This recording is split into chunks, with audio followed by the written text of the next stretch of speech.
Kathy Wint is Chief Programs Officer at Hands On Broward and Hands On Miami. It is a volunteer agency that inspires, equips, and mobilizes people to effect positive change. Kathy graduated from the Miami International University of Art and Design. Before Kathy Wint, though, there was Kathy Ramsey, a free-spirited girl born and bred in Antigua. This is her story.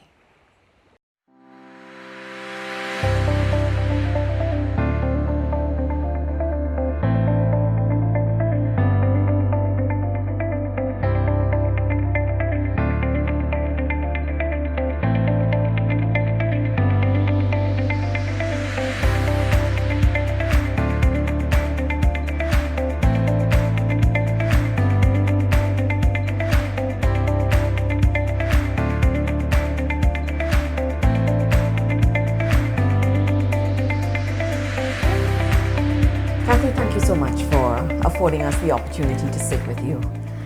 The story of a woman, it's every woman's story, and it's your story this time around. It's about her issues, her challenges, her triumphs, her success, her highs, her lows, her tears, her smiles, and right now you're smiling. Thank you. Thanks again. We felt that we needed to reach out to women in the Caribbean who would have had some sort of influence or impact, whether it was regionally, globally, or even from a community level. And from where we sit, Kathy, it appears that you have done all three: globally, regionally, and on a community level. Yes. So I know that you're a giver. You believe in the people, you believe in giving back, and you believe in the greater good. The bottom line is making sure that all of us are on the same page and we all live and we all have smiles and we support each other. And I think it probably feels the same way, from a woman's perspective. Absolutely. So tell us a little bit about that. So for me, my story actually began in Antigua. I'm Antiguan born. I am 100% Antiguan. I love saying that because I'm very proud to be Antiguan. I moved here when I was probably 21, and I didn't move willingly. Oh boy. I moved because I had a crazy ex-boyfriend and I had to escape him. So I mean, we're going right into it, right? This is a story. So I moved here and I was trying to escape him. I was abused, so I knew I couldn't stay. And I came here and I worked my behind off because I knew that failure wasn't an option for me. I went to college. I did design in college, and I was doing so well. I was working at this company. I worked at the company for 6-7 years. I literally started on the ground floor. And when I left the company, I was the creative director for the company. And I had sleepless nights. I worked, and I worked really, really hard. A lot of people always say, oh, you're so lucky. No, it has nothing to do with luck. It's all hard work. And I find that the harder I work, the luckier I get. So I was at this company. I gave them so many years of my life. And one afternoon, they told me I had 15 minutes to get out of the building, pack up my office. Are you serious? I am so serious. And mind you, this job was my life. I was climbing the corporate ladder. I was doing so well. I was making all this money. I was actually teaching at the college I used to attend. And it's like a rug just got pulled from under me. And I remember just bawling that afternoon. And I had just gotten married. And I called my husband and I was crying on the phone hysterically. And he said, babe, we'll be fine. I thought, no, we won't. He's like, calm down. We'll be fine. And sometimes we women, we take men for granted, but there is nothing, we should not underestimate the power of having someone, a man, or even anyone, a partner who is supportive. and he supported me through the entire process. I was out of a job for a year and a half. And during that time, I knew I didn't want to just sit home and be bored and just do nothing. So I started volunteering. And I remember my mother used to tell me this thing when I was younger, when I couldn't get the things that I wanted. And she used to say to me all the time, life is much more than you. At the time, you know, you're young, and I rolled my eyes at her like, okay, I wanted these fancy pair of shoes because I'm a shoe freak. And she would say, no, life is much more than the wants and your desires. And I never understood what that meant until I got older, until I started volunteering. And I used to go to these senior centers. I loved going to the senior centers.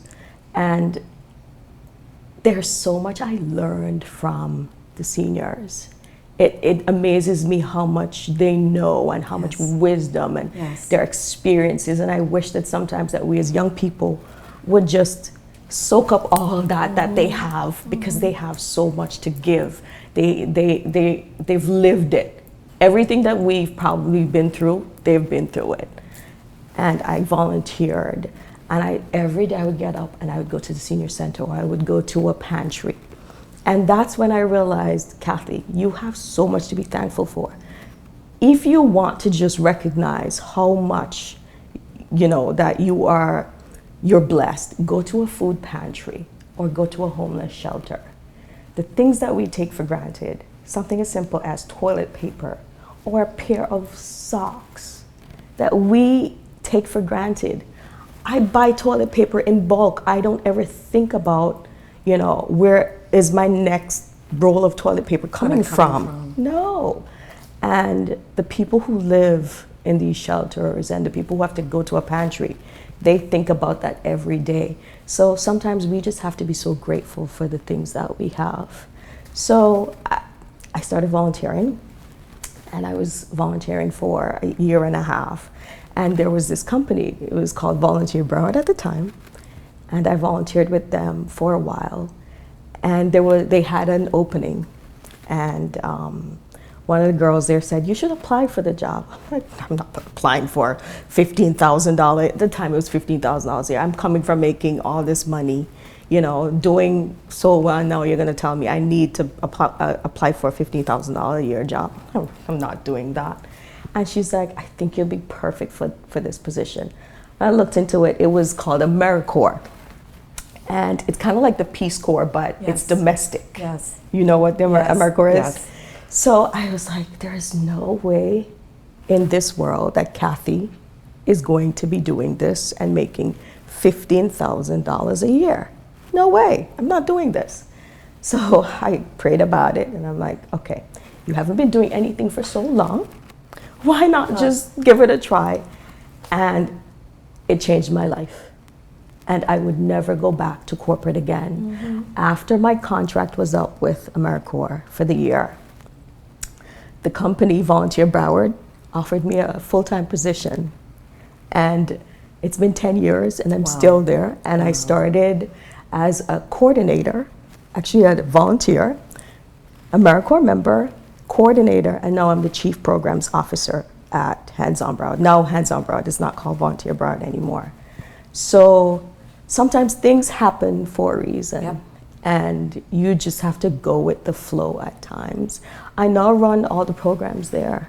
I am pretty much in charge of everything that we do, and I love every minute of it. It is possibly the best job I've ever had in my entire life. It gives me a reason to get up in the morning. It is a community-based, it's a nonprofit. We do a lot of volunteer work. We do a lot of community-based programs. One of the biggest programs I love to talk about, I have to talk about this. I hope we have time to talk about it. Because people in the community don't know that these programs exist, and I feel like sometimes as Black folks, you know, we tend to stay in our little shell and in our little cocoon. And so this program is called the VITA program. It is Volunteer Income Tax Assistance. So it is a program that we have, and it helps low-income families with their taxes. They have their taxes filed for free, prepared for free. That's awesome. So I work with the IRS. I have an IRS spec, and we set up sites all over the county. And during tax season, instead of families, low-income families, families who can't afford it, a lot of times they pay more than they need to pay to have their taxes prepared. And it's one of those programs where I think that it doesn't get enough traction in our community because people are spending way too much money just to have taxes prepared. But anyway, that's my little plug for my program. So now I am at Hands On Broward. So I'm the chief programs officer for Hands On Broward and Hands On Miami. So I stay busy. I love being busy, and I love helping the community. I am now living what my mom said to me, which is life is much more than you. Yeah, it's not about you. It really is not about It's me. not about you. No. It's from time to time, it's about we. Yes. It yes. is bottom yeah. line. So let me take you back to when you got that call and that said, you have 15 minutes to leave the building. I mean, when you look back now, would you say that was one of your lowest points? It probably was. Yeah. Given the mind frame Absolutely. that you were in back then. Yes, because I was on top of the world. Yeah. The world was mine then. I had an office, I had people who reported to me, the whole factory, like it was, I loved it. This was my dream job. I went to college for it. This is what I'm supposed to be doing. I am climbing the corporate ladder. And not just that, they literally had a security officer at my door, my office door. I couldn't touch anything. They said, don't touch anything. You have 15 minutes. All you need to get is your personal belongings and get out of our building. And I just thought, how could they do this to me? Yeah. I had given them so many years, sleepless nights, just nights of, doing all their work. And that taught me a lesson. No man is an island. There has to be work-life balance. And that really solidified for me that I don't ever want to be there again. I don't want to ever have a job where it's everything for me. It shouldn't be. No. Yeah. So do you think at any point in time, did you ever think that if you were male, that scenario might have been different? I think about that all the time. Really? Yes. Because the company restructured, and a few people were called back. Yes. I wasn't one of them. Mostly males, of course. Their experience was very different from mine, for sure. And not just male, being a black female in that industry at the time, it wasn't easy getting to where I got to. I had to work twice as hard. I had to work, 2 times the amount of hours that my male counterparts were working. Even now in the nonprofit world, it's, you walk in and you go to a meeting and people look at you and they think, oh, she's probably just the coordinator. And then you introduce yourself and I'm the boss, and they're like, okay. Yeah. So it happens, I live with it. It's not the nicest feeling, and there are times I roll my eyes, but now I just recognize that it is what it is. We all have our personal biases, and I live with it. So what about women supporting women? And given the role and function that you have now and even before in your past job, do you think that enough support was given to you? Did you find yourself in positions where the women that you thought would have had your back or would have given you the support, they were not there? And if so, what can we do to change that? Or what have you done to change that? Or how do you deal with that when that happens? So absolutely not. Did not get the support from women, especially women of color. For some reason, I feel that women of color, we tend to think that we're in competition with each other. I do not get it. I don't understand it. Yeah. So now, 99% of my team are women and women of color. Not just color, but women of, Like I have, you know, gay women working with me, I have Latina women working with me, and I make sure that I have that diversity because I'm now in a position to change that, so I did. Yes. Excellent. Yeah. That is excellent. Yeah. Because, you know, we've been asking that question across the board. How do we change that? Yeah. We have this elephant in the room all the time that pops up where we say that we support each other, but 50-50, we really don't. Yep. It's a competition. I need to outdo Kathy because I need to show how much better I am or that I can do what she's doing much better. And if someone says to me, would you like Kathy's job? I'm going to smile with Kathy and say, oh, Kathy. But I'm going to say on the flip side, yes, I want it.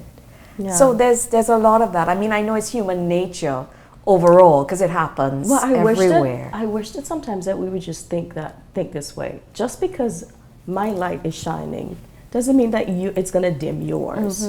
We can both shine together. There's space for all of us. So I feel like we just need to stop. Just look at it. Look at it from this perspective. If you're doing well, I'm going to do well. Yes.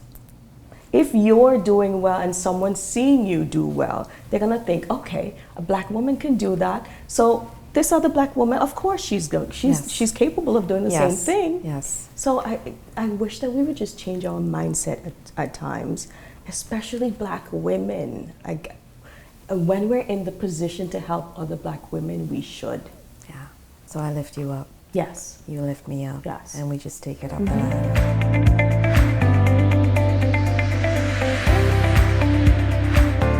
Thank you to our partners, the Halo Foundation, WEOC, where innovative oil solutions count, Geo's, It's That Good, Simply Coffee Antigua, Studio 72 Antigua, Simply Me, Down West Car Rentals, more than just a good deal. I am woman. Hear me roar, in numbers too big to ignore. Yes, I've paid the price. If I have to, I can do anything. I am woman. Here at West Indies Oil, we recognize the contribution that women make to our country and our society as a whole. And therefore, we'll continue to provide opportunities for women to play key roles in the growth and success of this company.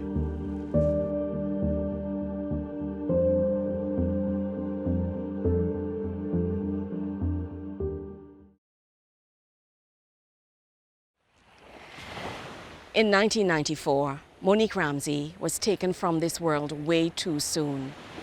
Murdered by someone who at the time was closest to her heart. She was 24 years old. Monique Ramsey was Kathy Wint's sister. And even though Kathy did not speak about Monique during the interview, we spoke about Monique at length after. I could see the pain, the hurt, the tears were coming when Kathy spoke about Monique. And Kathy had a story to tell, her own story of abuse. She did not want to become a statistic. And unlike Monique, she did what she could. She fled. She ran as far as possible away from Antigua to make sure that she had a life.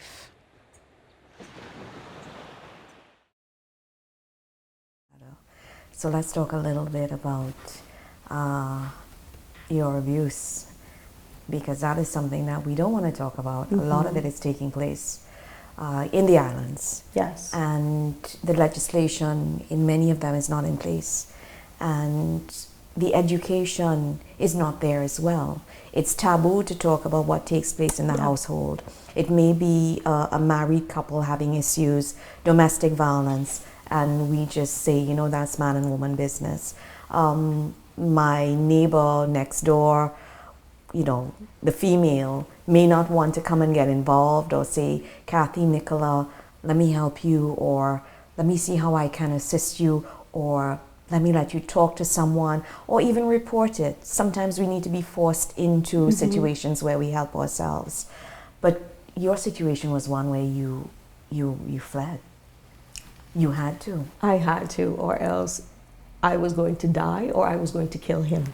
It was, someone was going to die, and I knew that's not the life I wanted for me. I mean, I grew up seeing family members going through it, and I always promised myself that I wouldn't go through it. So when it started happening to me, I can't tell you the type of depression that I was going through.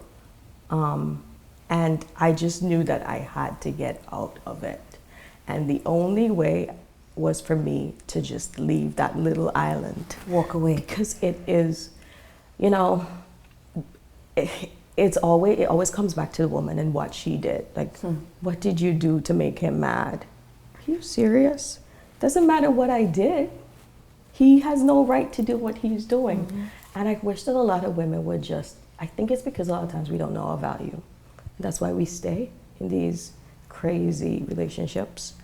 And I knew I had value. I knew that this wasn't a life that Kathy wanted for Kathy. And I thank God my grandmother gave me a green card. So I left that island so quick. I bought a ticket. I came here with $600 in my pocket. I literally came to the States with $600 in my pocket, nowhere to live. I lived in a motel for 3 weeks, and I knew that I was going to make it somehow. Somehow. I knew it was, and I didn't want my family to feel like they were responsible for me, or because I left without even telling them what was happening. And I hadn't talked about it for years. Like I just didn't tell them. I didn't think they would understand it. I didn't think, you know, they'd be supportive of me. So I knew I just had to do this on my own. So that's what I did. And I have no regrets. So, you know, the possibility existed that if you did speak about it, it might have been, Kathy, just, you know, just don't say anything. Leave him alone. You know, what, as you rightfully said, what did you do? Maybe you should change your attitude. Just, you know, no. And that tends to be a reaction that we have in 2019 still.